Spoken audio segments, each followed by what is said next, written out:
Thank you. और ये हमारे आप सबको जानते हैं कि सारे हिंदुस्तान में ट्रेनिंग प्रोग्राम चलाते हैं। दमनजोत सिंह जी मास्टर ऑप्टम हैं, लेकिन अभी ये बड़ी जल्दी अपने इनके नाम के आगे आप डॉक्टर लिखा देखोगे। ये पीएचडी कर रहे हैं, फैकल्टी हैं, बहुत सारी यूनिवर्सिटियों से जुड़े हुए हैं, और एक जुनून है इनको कुछ ना कुछ सिखाने का। कहीं पे भी जब भी किसी को कोई जरूरत हो तो वहीं पे शुरू हो जाते हैं। तो कई दफा हम इनको कहते भी हैं कि आप देख लिया करो, लेकिन एक जुनूनी आदमी है, ये हमारे साथ जुड़े हुए हैं। पंजाब ऑप्टिकल एसोसिएशन के ये हमारे साइंटिफिक हेड है, और हमेशा ही कुछ ना कुछ करने की इनमें लगन रहे। This is the most important part. ये सबसे ज्यादा इम्पोर्टेंट हमारा हिस्सा है, जहाँ पे हम लोग सारी की सारी स्पीकर्स के बोले हुए जो गाइडलाइंस हैं उन सबको हम समराइज करेंगे। और दमनजोत जी हम लोगों को अब आगे एक प्रेजेंटेशन शेयर करेंगे, जिसमें वो हमारे साथ में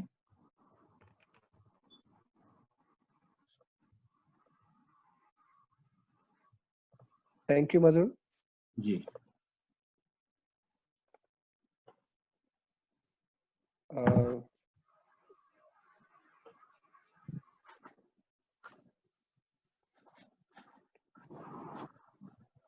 मधुर स्लाइड्स दिख रही हैं?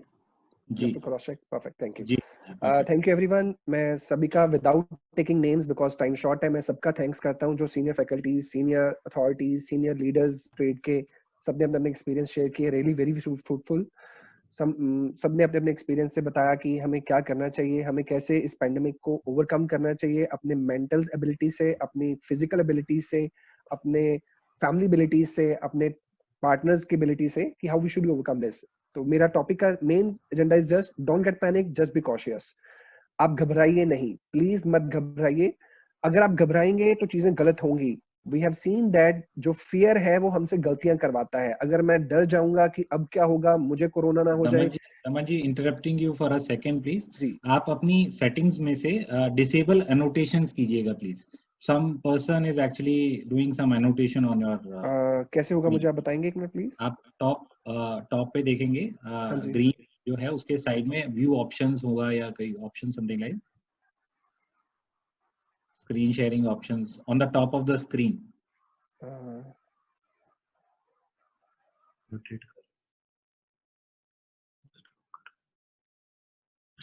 इन द मीन टाइम मैं सब दोस्तों को रिक्वेस्ट करूंगा कि प्लीज स्क्रीन के साथ आप कुछ छेड़छाड़ ना करें। सबसे इम्पोर्टेंट पार्ट जो आप लोग चाह रहे थे कि हमें कैसे हैंडल करना है, वो दमन जी बता रहे हैं। प्लीज मेरी रिक्वेस्ट है कि कोई दमन जी वो भी सेटिंग हो स्क्रीन गई के है, यू विल हैव साथ to restart the presentation please. Stop the screen share and again do the screen share. ये सब खत्म हो जाएगा। Okay.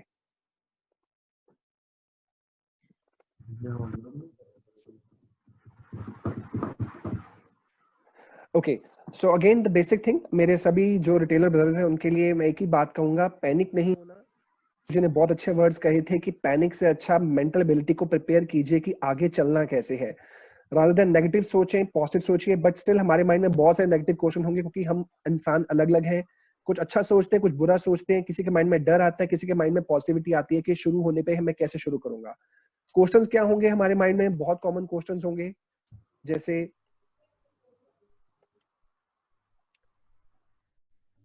I may had a huge loss in 50 days। 50 दिन में मैंने बहुत कम पैसा नहीं कमाया और मेरा बहुत लॉस हुआ होगा। या मेरा नेबर ने चश्मा बनाया लेकिन मैंने नहीं बनाया। ऑनलाइन पोर्टल्स बिजनेस कर पा रहे हैं जैसे लेंसकार्ट या कोई भी ऑनलाइन पोर्टल, लेकिन मैं as a retail shop, as a mom and pop store business नहीं कर पा रहा। मैं अपनी सैलरीज कैसे पे करूंगा? मैं अपने प्रीमियम ब्रांड्स को सेल कर पाऊंगा कि नहीं सेल कर पाऊंगा? मैं अपने कॉस्ट्स को कैसे कट करूँ? मेरी एक्सपेंसेस को कैसे रिड्यूस कर पाऊंगा नहीं कर पाऊंगा? अगर कोई कोरोना का पेशेंट मेरे पास आ गया तो मैं कैसे हैंडल करूँ? अगर मेरी टीम इन्फेक्टेड आई, अगर मेरे पास जो लोग, मेरी टीम है, मेरी है, अगर उसमें कोई इन्फेक्टेड केस है तो मैं उसको कैसे हैंडल करूँ? क्या मुझे अपने सारे को दिखाने चाहिए? Saying something? Dhavan, please continue. There's somebody who's unmuted himself. Okay.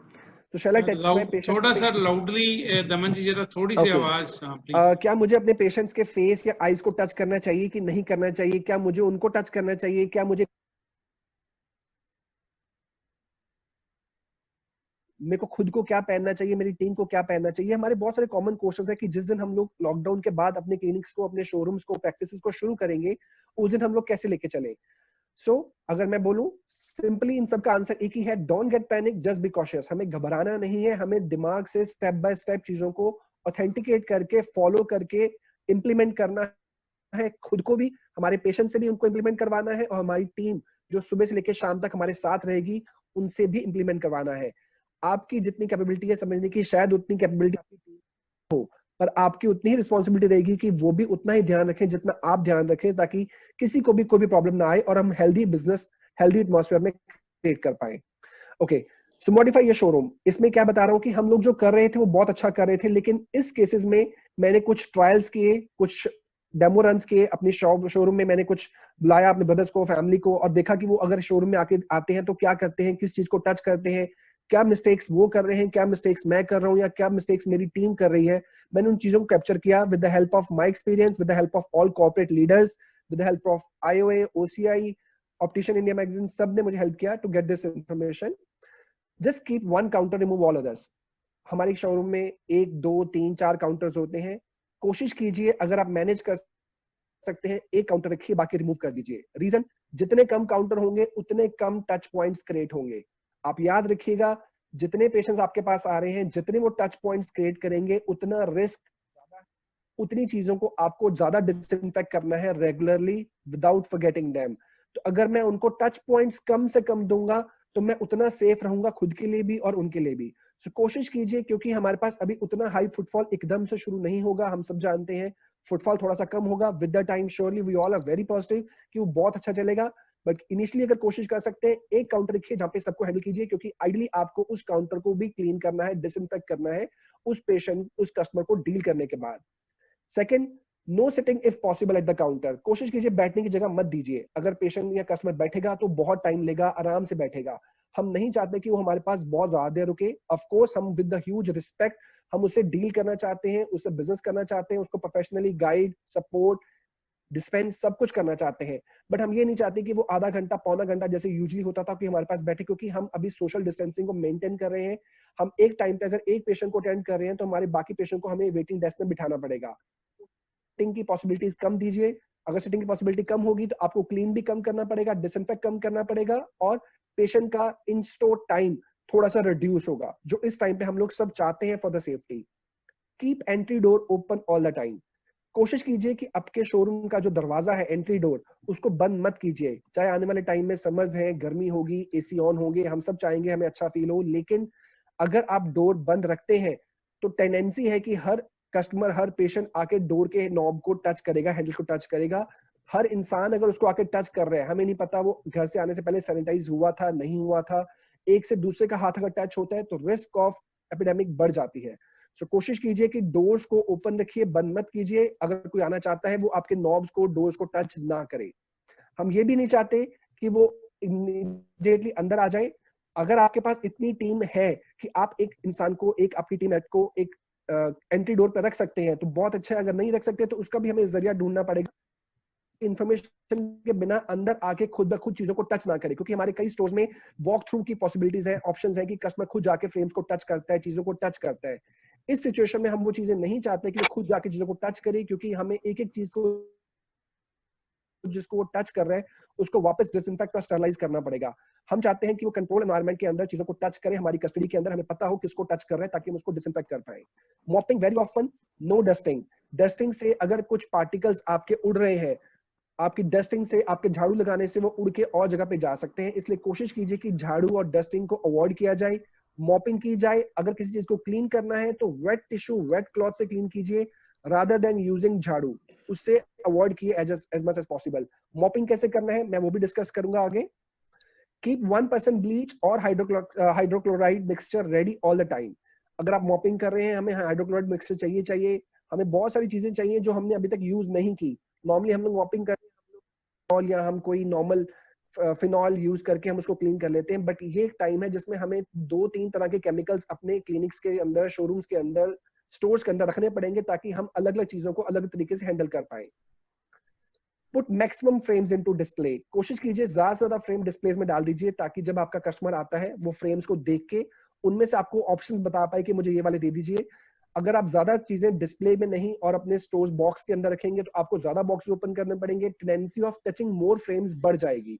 इस टाइम पे हम कोशिश कर रहे हैं कि कम से कम चीजों को वो टच करे, क्योंकि हमने हर चीज को स्टरलाइज किया हुआ है, और जैसे वो आता है हम उनको इन्फॉर्म करते हैं, हम बताते हैं कि यस आप जिस जगह पे हैं आप एक फुली स्टरलाइज डिसइंफेक्टेड क्लिनिक के अंदर खड़े हैं, स्टोर के अंदर खड़े हैं, जहाँ पे एक एक चीज को डिसइंफेक्ट किया गया ताकि आप उसको छू सके, पहन के फील कर सके।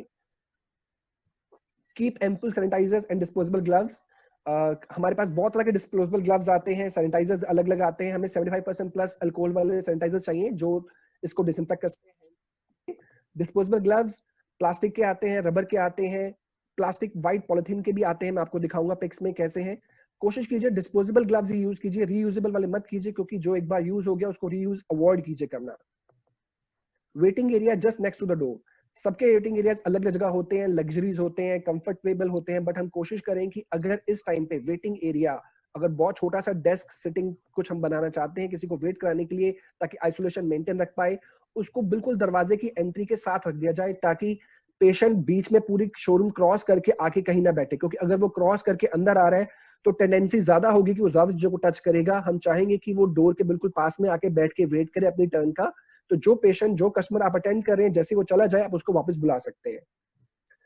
मॉडिफाई शोरूम में फर्दर अवॉइड सर्विंग वाटर। कोशिश मत कीजिए जैसे हम लोग ह्यूमैनिटी में हम सर्व करते हैं, अच्छी बात है पानी सर्व करना, सबको चाय कॉफी सर्व करना, इस टाइम पे हमें सेफ्टी को ज्यादा ध्यान रखना है रादर देन सर्विंग कॉफी।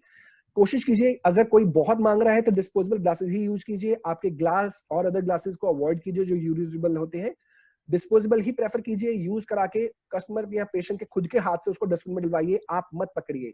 जब तक आपका सर्वर उसको सर्व कर रहा है पेशेंट को पानी, पेशेंट पकड़ ले एक बार ग्लास तो कोशिश कीजिए पेशेंट को रिक्वेस्ट करके खुद उसके डस्टबिन में डलवा दीजिए रादर देन आपका सर्वर उस ग्लास को पकड़ के डाले। उसमें tendency of transforming moving from this one two other goes high.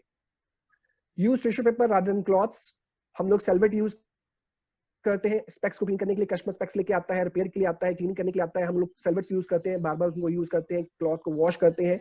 इस टाइम पे प्रेफर कीजिए कि टिश्यू यूज हो, जिस एक टिश्यू से आपने एक स्पेक्स यूज की उसको डिस्कार्ड कर दीजिए, क्योंकि कोई वो स्पेक्स अगर आपके अंदर क्लिनिक से निकला है तो आपको पता है वो हाइजीन है, सेफ है, पर अगर वो पेशेंट या कस्टमर अपने घर से स्पेक्स लेके आया रिपेयर के लिए कुछ करवाने के लिए तो आपको नहीं पता कि उस पर क्या वायरस है नहीं है। सो कोशिश कीजिए कि उसको टिश्यू से क्लीन करके कीजिए।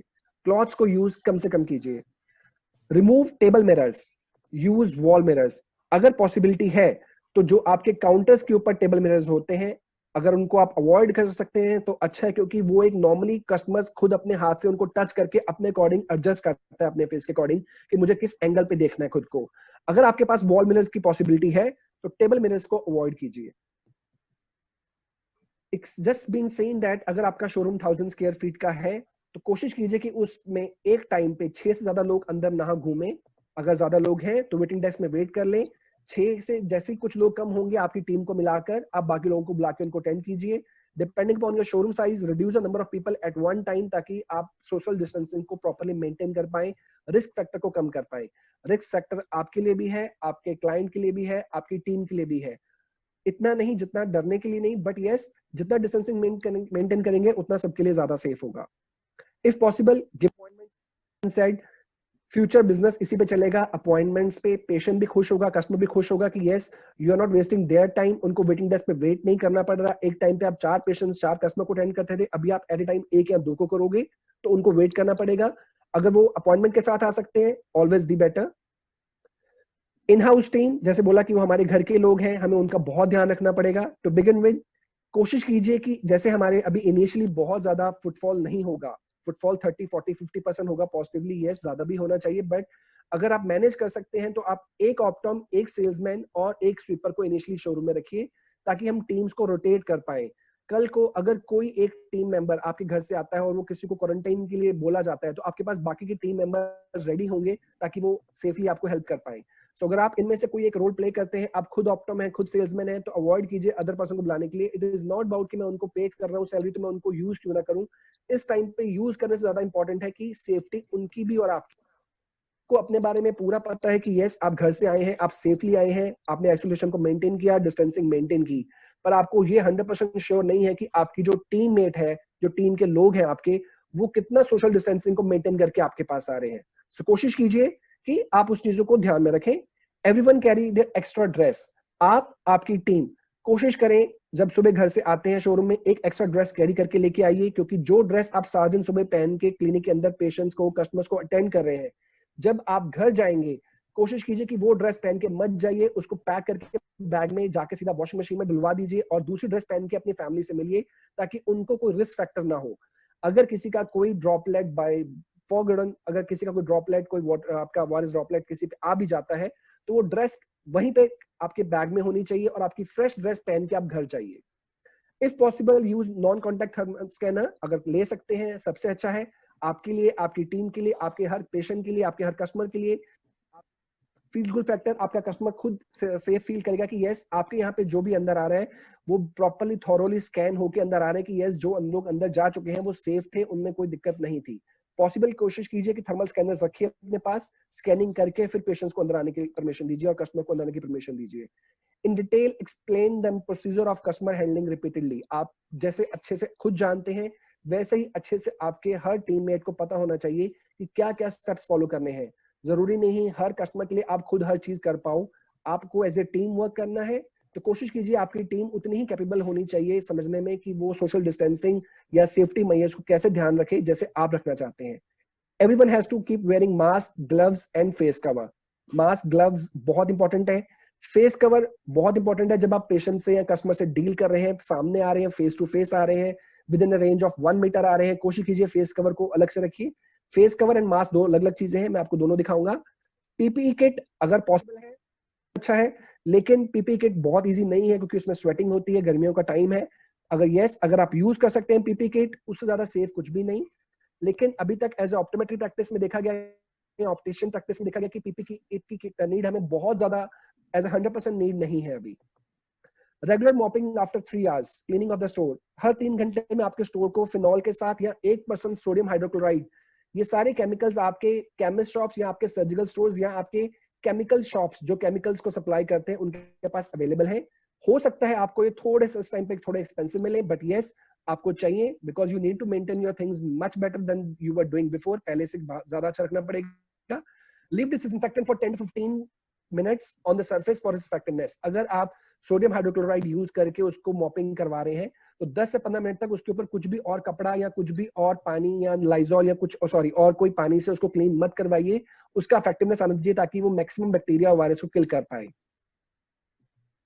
तो आप लाइजॉल भी यूज कर सकते हैं, आप सोडियम हाइड्रोक्लोराइड की अलग से स्पेशल अलग से बॉटल्स भी आती हैं, कंटेनर में केमिकल्स आते हैं, you can use them also. Disinfect touch points, जो आपके शोरूम के अंदर टच पॉइंट्स हैं, clean all touch points including doors knobs, card machines, mirrors, 70% with 70% of isopropyl alcohol. ये चीजें हैं जहां पे आपको डर है कि पेशेंट टच करेगा। कार्ड की मशीन को पेशेंट खुद पंच करता है अपना पासकोड, तो वो टच करेगा। नॉब्स को आप कितना भी डोर ओपन रखिए फिर भी कहीं ना कोई ना कोई चीज को वो टच कर सकता है। आपके डोर्स, आपके मिरर्स को टच कर सकते हैं। सो अगर वो टच कर रहे हैं तो कोशिश कीजिए आप 70% आइसोप्रोपाइल अल्कोहल अपने पास रखिए और उससे उनको डिसइंफेक्ट करते रहिए। डिसइंफेक्ट करने के लिए आप कॉटन स्वैब यूज कर सकते हैं, आप एक नॉर्मल क्लॉथ यूज कर सकते हैं, उसको वेट कीजिए आइसोप्रोपाइल अल्कोहल से और उनको रिंस कर दीजिए, प्रॉपर्ली क्लीन कर दीजिए। Disinfect all the frames, sunglasses, instruments need to be cleaned with 0.5% hydrogen peroxide, और भी chemical से clean हो सकते हैं, but yes, hydrogen peroxide 0.5% is recommended for all the frames and sunglasses, and this can be used along with ethanol, जैसे Ravi sir ने बोला, we can be used this also for the instruments। आपके ऑटोरेफ्स हैं, आपके slit lamps हैं, आपके retinoscope, thermoscope, आपके trial frames, आपके ट्रायल लेंसेज, आपके स्पेक्टिकल फ्रेम्स, सबके लिए हम लोग 0.5% हाइड्रोजन पेरोक्साइड यूज हमें करना होगा। अब हो सकता है मार्केट में आपको 0.5% हाइड्रोजन पेरोक्साइड डायरेक्टली ना मिले, 1% मिले। अगर आपको 1% मिलता है तो आपको इसको डिल्यूट करना पड़ेगा। 0.5 बनाने के लिए आपको अगर 1% मिल रहा है तो 1% पानी और 1% हाइड्रोजन पेरोक्साइड को मिक्स करके 0.5 बना के देन उनको क्लीन कीजिए। डिसइंफेक्ट द फर्नीचर, जहां पे आपका पेशेंट टच कर रहा है, हाथ रख रहा है, काउंटर के ऊपर, सोफे के ऊपर, चेयर्स के ऊपर, स्टूल के ऊपर, जहां भी वो बैठ रहा है आपको उसको बार बार क्लीन करना पड़ेगा। जैसे वो उठता है, जाता है, इरिस्पेक्टिव वो क्या था, सेफ था, नहीं था, हमें सारे प्रिकॉशंस को यूज करना है।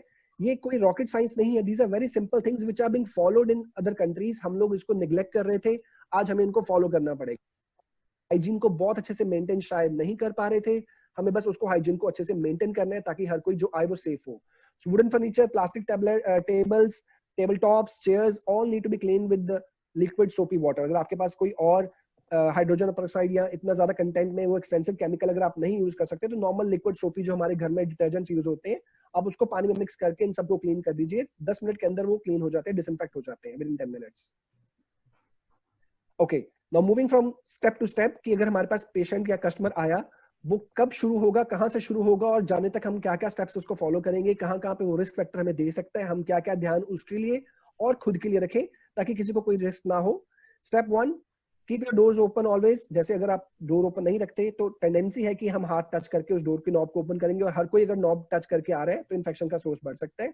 कोशिश कीजिए डोर ओपन रहे.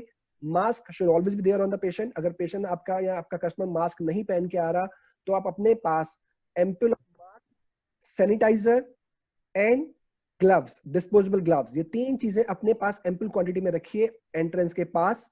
अगर पेशेंट आपका keep a chair with its back toward inside, ये एक अलग सा थॉट था किसी का कि अगर आपको लगता है कि आप पेशेंट को डायरेक्टली अलाउ नहीं करना चाहते अंदर आना लेकिन दरवाजा भी बंद नहीं रखना चाहते तो एक चेयर रख दीजिए दरवाजे पे, दरवाजे जिसका बैक आपकी तरफ हो, आपके शोरूम की तरफ, ताकि वो उसको टच भी ना कर पाए पर आपको इन्फॉर्म करे कि वो अंदर आना चाहता है. या फिर 3 फीट की हाइट पे आप कोई रोप बांध दीजिए ताकि वो उसको स्टेप इन करने से पहले कोशिश करे कि आपको इन्फॉर्म करे कि I want to come inside, can I. So at least आपको पता है कि कोई आपके शोरूम में आके, आपके क्लिनिक में आके आपको अटेंड करवाना चाहता है या आपसे सर्विसेज मांगना चाहता है. Waiting area next to the entrance, जैसे मैंने पहले भी बोला, all repair work should be handled there itself. अगर कोई रिपेयर करवाने आया है तो कोशिश कीजिए आपके एंट्रेंस के पास में जहाँ पे वेटिंग एरिया है वहीं पे उसको आप एंटरटेन कीजिए, उसकी हेल्प कीजिए, उसकी सेल्फीज लीजिए. आप बकेट में उसका प्रोडक्ट ले लीजिए, आपका फ्रेम जो भी है उसको कल डिसइंफेक्ट करके नेक्स्ट डे ठीक करवा के उसको वापस कीजिए with in span of understanding. But कोशिश मत कीजिए कि वो पूरे शोरूम के अंदर क्रॉस करके अंदर आए. हमें एक अंदर से होता है कि यस अगर वो शोरूम के अंदर आएगा, फ्रेम्स दिखेगा तो उसका मन बन सकता है नया फ्रेम्स लेने के लिए.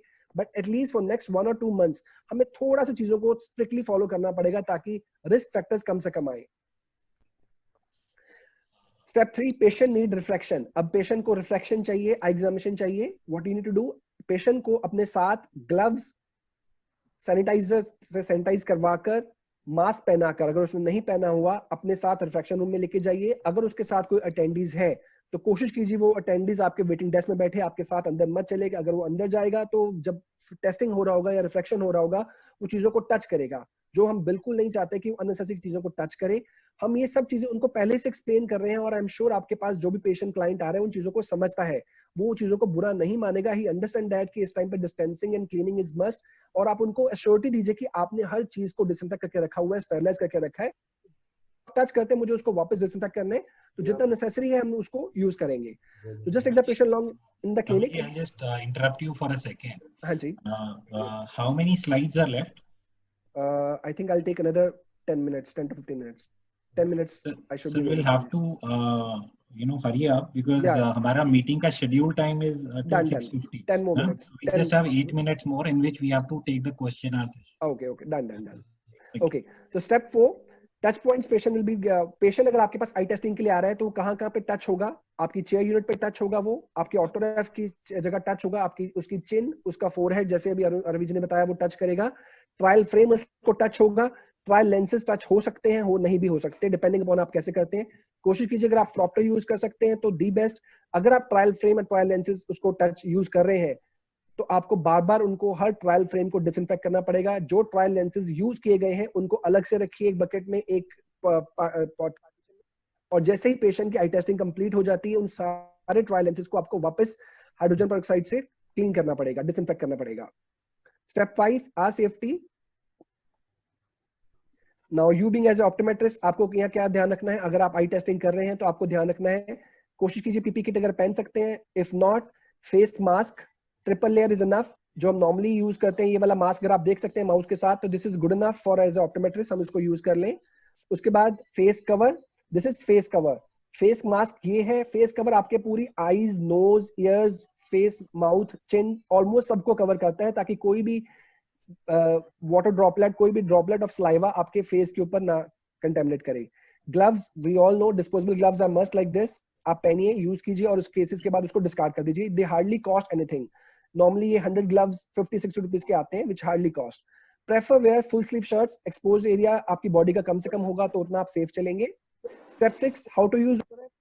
मैं इसको भी नहीं दिखा रहा क्योंकि रवि जी ने ऑलरेडी वीडियो शेयर कर दी है कि हमें ऑटोरेफ को कैसे प्लास्टिक के कवर में रैप करना है, उसके अपर्चर को एम्प्टी करना है ताकि लोग उसमें से रेस पास हो पाए, कैसे चिन और फोरहेड टच को आपको हर पेशेंट के बाद डिसइंफेक्ट करना है, वो जरूरी है। ये दमन जी वीडियो दिखाना है एक बारी, वापस दिखा दें? Okay sure.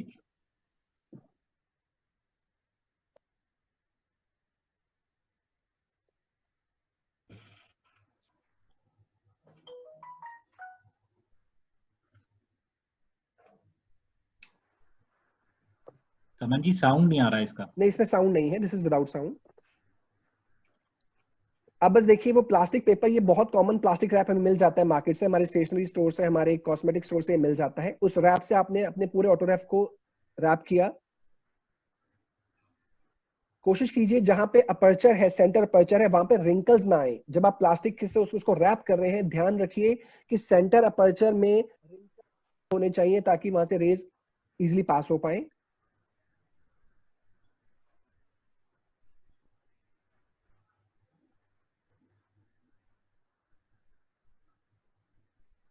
आपने इथेनॉल और हाइड्रोजन पेरोक्साइड दोनों से किसी को भी यूज करके आपने चिन रेस्ट और फोरहेड रेस्ट दोनों को आपने डिसइंफेक्ट किया।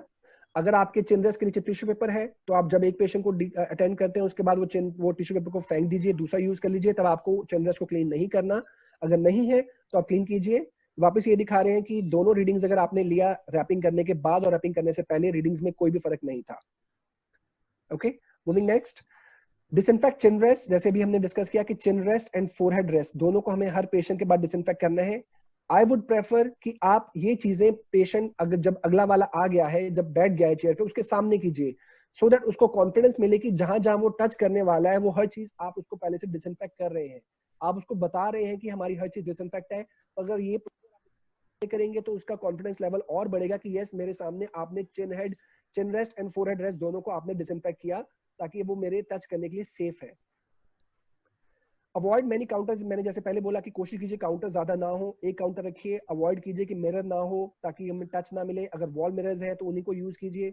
आपके पास 10-15 क्लाइंट्स एक टाइम पे शायद नहीं आएंगे, तो आपके अगर एक या दो वॉल मिरर है आपको सफाइजली आपकी नीड पूरी करेंगे।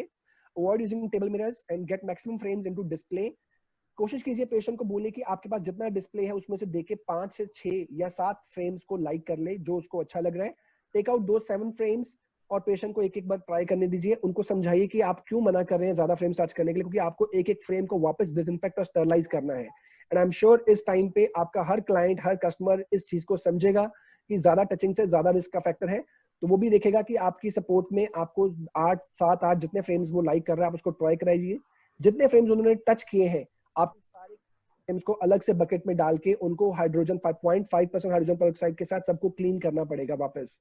वेट टिश्यू के साथ, कॉटन स्वैब के साथ या आप क्लॉथ के साथ उनको वेट कीजिए हाइड्रोजन पेरोक्साइड से और उनको क्लीन कीजिए बिफोर आप उसको वापस काउंटर में रखें। कोशिश मत कीजिए कि पेशेंट खुद अपनी मर्जी से फ्रेम सिलेक्ट करके निकाले और खुद ही रख दे, आपको पता ना लगे कौन सा फ्रेम सिलेक्ट हुआ था। मिस्टेक्स कई बार छोटी होती है पर पे हैवी करती हैं। कोशिश कीजिए कि आप खुद उनको अटेंड कीजिए और उनको दिखाइए जो वो चाहते हैं एक ही काउंटर पे, और उनको वापस डिसइंफेक्ट करके विंडोज में रखिए। Step 9, frame selection. जैसे मैंने बोला कि 5 से 7 फ्रेम आप उनको ट्राई करवाइए, उनको समझा के कि हम क्यों आपको ज्यादा ऑप्शन नहीं दे रहे, या आप देखिए विंडोज में देखिए, आपको विंडोज में नहीं समझ में आ रहा, आप ट्रेज या आपके पास जो भी सेकंड थॉट्स हैं दिखाने के आप उनमें उसको दिखाइए। पर टचिंग जो है या वेयरिंग एक्सपीरियंस है, कोशिश कीजिए वो 8-10 फ्रेम्स के ऊपर ना जाए। अगर आपके पास फैसिलिटी है कि आप जितने भी फ्रेम वो ट्राई करेगा सबको बार बार डिसइंफेक्ट कर सकते हैं अच्छे से सेफली, तो आप 10 दिखाइए, 15 दिखाइए, 20, there is no limit. But अगर आपको लगता है कि उसकी पॉसिबिलिटीज कम है, केमिकल्स कम मिल रहे हैं, कीजिए कि आप थोड़ी लिमिटेशन रखिए उनको समझाने के बाद।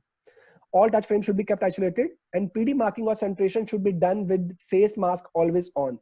फेस मास्क के अलावा फेस कवर आपको रखना जरूरी है जब आप पीडी मार्किंग या सेंटर मार्किंग कर रहे हैं, क्योंकि तब आप पेशेंट के बहुत करीब आते हैं, आपका डिस्टेंस 1 मीटर से कम होता है, तब फेस मास्क के अलावा फेस कवर होना भी बहुत जरूरी है along with the gloves. Step 10, lens selection. इसमें ज्यादा टचिंग वाला काम नहीं है, बिकॉज अवॉइड पेशेंट और customer touch anything possible. Demonstration tools जो आपके पास हैं थोड़ा दूर रखिए ताकि पेशेंट टच ना करे, उनको फील कराइए, दिखाइए, और कोशिश कीजिए कि वो टचिंग कम से कम हो, नहीं तो आपको उनको वापस बार बार डिसइंफेक्ट करना है। माइंड में रखिए कि यस वो डिसइंफेक्ट होने चाहिए। Do all frame adjustments at the same time, ये बहुत इंपॉर्टेंट है कि जब आप पेशेंट का फ्रेम फाइनल करा चुके हैं, लेंस फाइनल कर चुके हैं, उसकी टाइटनिंग, उसकी एडजस्टमेंट, उसकी अलाइनमेंट सब कुछ उसी टाइम पे कीजिए। क्यों? हम चाहते हैं कि पेशेंट को हम ये उसके घर पे डिलीवर करें। अगर वो खुद लेने वापस हमारे शोरूम पे आता है, वापस बहुत सारे बन सकते हैं, हमें एक एक चीज को डिसइंफेक्ट करना पड़ेगा। तो इन नेक्स्ट 1 और 2 मंथ्स अगर पॉसिबल है, अगर आप उसकी होम डिलीवरी करा सकते हैं तो दी बेस्ट, ताकि नेक्स्ट टाइम में डिलीवरी के टाइम पे आपके टच पॉइंट्स का रिस्क काफी कम हो जाए, आपकी टीम उनके घर पे डिलीवर करके आए। कुछ बहुत ज्यादा एजेंसी में कुछ लूजनिंग टाइटनिंग है तो they can come back, otherwise 90% suffice कर जाएंगे बिना उनके वापस शोरूम में आए, जो कि हम आइडली नहीं चाहते। हम चाहते हैं कि वापस आए, बट आई थिंक 1 और 2 मंथ्स के लिए थॉट यही है कि वो कम से कम कॉन्टेक्ट टाइम्स मिले। Thanks them for all the cooperation. आप उनको थैंक्स जरूर कीजिए कि उन्होंने आपको कॉपरेट किया हर सेंस में, बैड टाइम में, गुड टाइम में। आप उनको सपोर्ट कर रहे हैं, आप उनको हेल्प कर रहे हैं, आपने अच्छे से उनको ध्यान रखा। आप उनको रीअश्योर कीजिए कि आपने जो जो चीजें टच की थी सारी डिसइंफेक्ट थी, स्टरलाइज थी, सेफ थी, आपका रिस्क फैक्टर बहुत कम है। Suggest them for home delivery, ऐसे मैंने कहा, and prefer to give them e-bill rather than hard copies. Again, hard copy देने में hand touching होती है, so कोशिश कीजिए कि e-bill से उनको आप वापस hand over कीजिए। So how to make a simple face mask? अगर आप देखना चाहते हैं, छोटा सा वीडियो है फेस मास्क, अगर आपको चाहिए तो आप कैसे खुद भी घर बना सकते हैं। लैंग्वेज नहीं समझ में आएगा?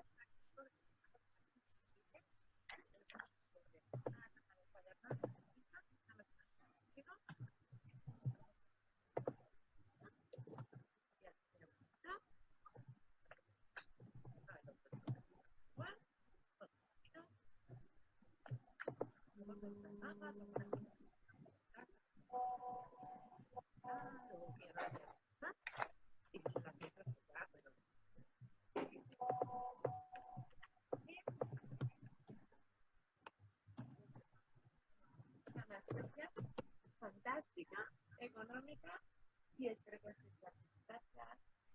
So, अगर आपको फेस मास्क मार्केट में नहीं मिल पाते, you can also manage with this way कि आप फेस मास्क खुद बना सकते हैं, which is very very simple. Plastic sheets लेके, ये कुछ प्रोसीजर्स हैं गवर्नमेंट ने, आपने WHO, ICMR ने अपनी साइट्स पे दिए हैं कि आपको मॉपिंग करनी है तो क्या यूज करने हैं। I request everyone please go through it, देखिए।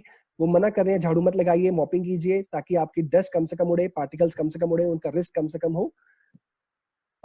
फेस मास्क में, जो मास्क मैंने आपको पिक में दिखाया, which is sufficiently good enough, हमें N95 या PPE1 की हमें जरूरत इतनी नहीं है, क्योंकि हम लोग डायरेक्टली कोरोना पेशेंट्स को अटेंड नहीं कर रहे, हम इन क्लिनिक है। Protection is always must. Avoid कीजिए क्लॉथ मास्क, जो लोग क्लॉथ पहनते हैं, रुमाल बांध लेते हैं, कुछ कपड़ा बांधते हैं, वो इतने प्रोटेक्टिव नहीं होते। नॉर्मली आपका जो सर्जिकल मास्क आपको 8-10 रुपए मिलता है, which is good enough to use. और ये उन्होंने कुछ WC साइट में है कि आपके किस चीज पे वायरस रहता है। तो अगर आप देखेंगे आपके शोरूम में ग्लास और प्लास्टिक बहुत यूज होता है, तो आप देखेंगे इनमें वायरस 2 से 3 से 4 दिन रहता है। सो अगर टच पॉइंट आता है तो 2 से 3 से 4 दिन अगर आपने उसको डिसइंफेक्ट नहीं किया तो वायरस वहां पे जिंदा रहेगा। सो कोशिश कीजिए कि आप टच पॉइंट रिक्वेस्ट करना चाहता हूं दमन जी, we'll have to wrap it up, it's already 6:52, thank you so much. Thank you so much sir।